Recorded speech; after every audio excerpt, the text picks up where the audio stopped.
سوچا تھا کہ میرے سال کی شروعات اس طرح ہوگی کہ مجھ پہ کیے جانے والے کیریکٹر اسیسنیشن کی وجہ سے مجھے عدالت کے دروازے تک پہنچنا پڑا. بٹ ہیئر آئی ایم, کیونکہ میری برداشت کی اب ہر لمٹ کراس ہو چکی ہے.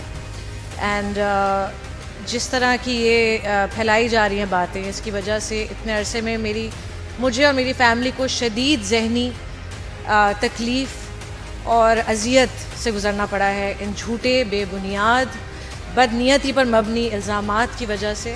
And I refuse to allow this to happen any longer.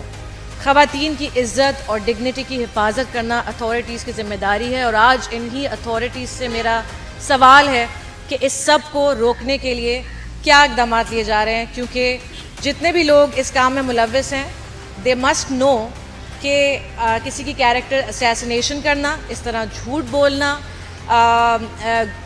Harmful گاسپ پھیلانا, کسی کے خلاف کیمپین کرنا, اس طرح یہ سب اگینسٹ دا لا ہے. اینڈ یہ صرف ان لوگوں کے لیے محدود نہیں ہے جو یہ سب پروپیگنڈا کریٹ کرتے ہیں, شروع کرتے ہیں, بلکہ ان کے لیے بھی ہے جو اس طرح کی جھوٹی افواہوں کو اور جھوٹ کو مزید آگے پھیلاتے ہیں.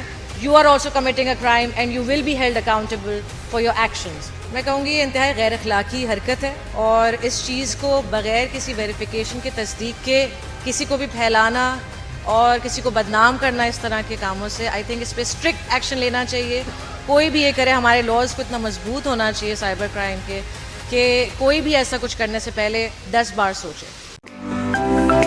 To watch more videos, please subscribe to our channel and click the bell icon.